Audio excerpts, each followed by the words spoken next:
Et B, tu prends la valeur de Y. Tant que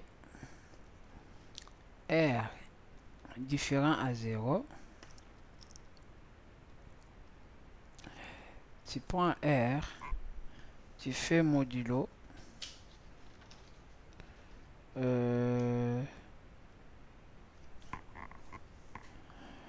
R c'est A modulo B. Et on dit que A, tu prends la valeur de B, et B, tu prends le reste. À la fin, on retourne B, parce que lui, il a le reste. Dernier reste. Alors, là, j'ai R.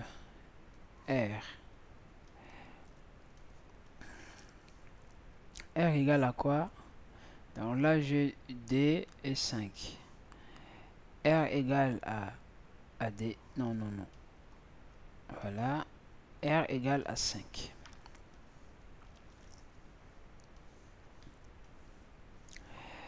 A égale à combien? A égale à X. Donc là, c'est X, ça c'est Y. À 5 aussi.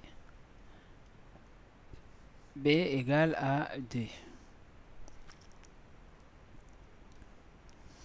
Il vérifie que R différent, donc R différent à 0. Qu'est-ce qu'il fait?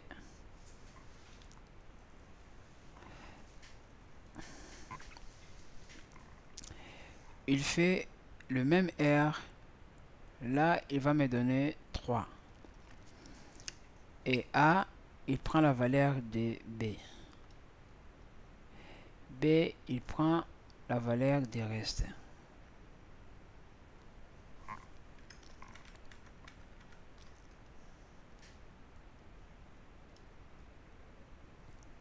On continue. Reste est toujours différent à 0. Donc, je fais B modulo. Ici, ça donne 1. Voilà. C'est toujours là. Ça donne 1. Et 1 là, je viens là.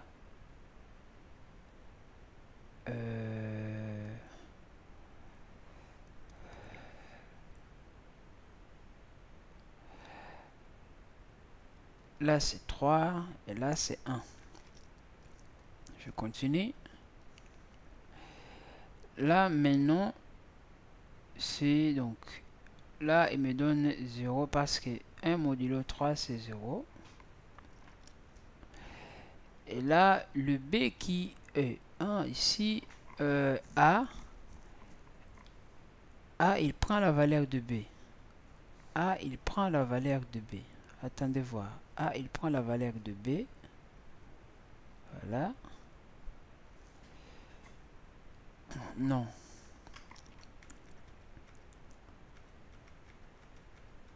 Ok. Parce qu'il y a un décalage. Je pense qu'il y a un décalage. Donc maintenant ici, par exemple, lorsque 1, c'est bon. Là, 1, on fait le... Donc là, c'est bon. 1.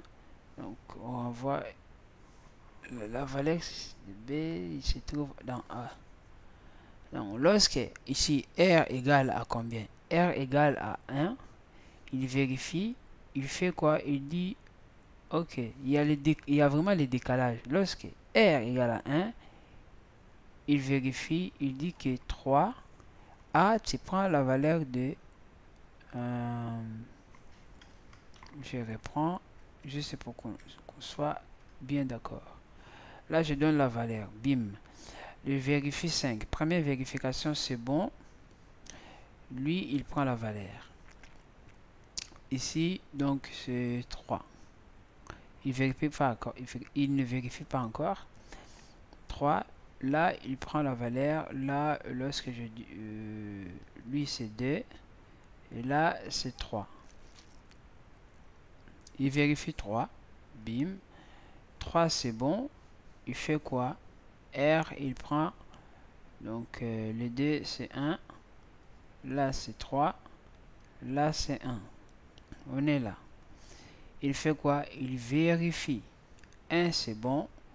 Alors, il fait là le 2, c'est 0.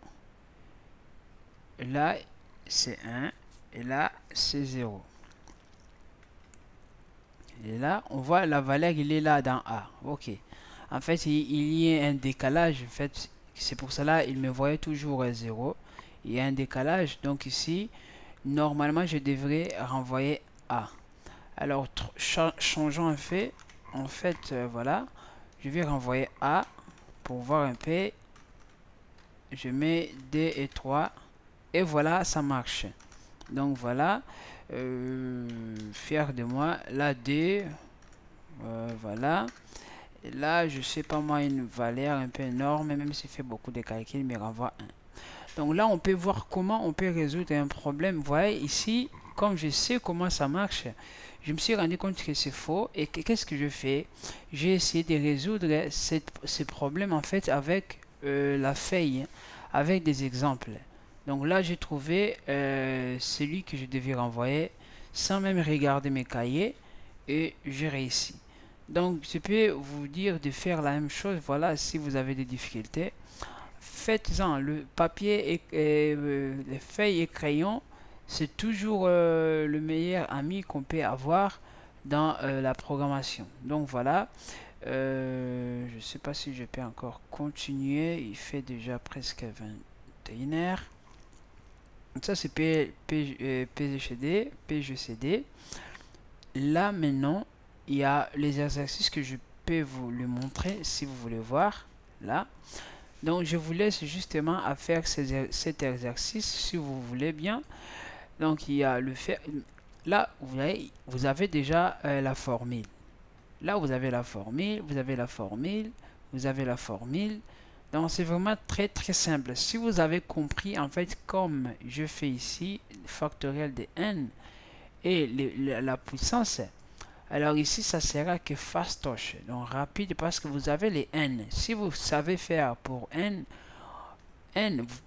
ça veut dire que vous pouvez faire pour n'importe quelle valeur. Donc voilà. Donc je vous laisse à résoudre cet exercice si vous voulez bien. Ça contribuera justement qu'à votre à votre apprentissage. Parce que si on ne code pas, on ne saura pas. Donc je je vous laisse par là et je vous salue et je vous dis à la prochaine.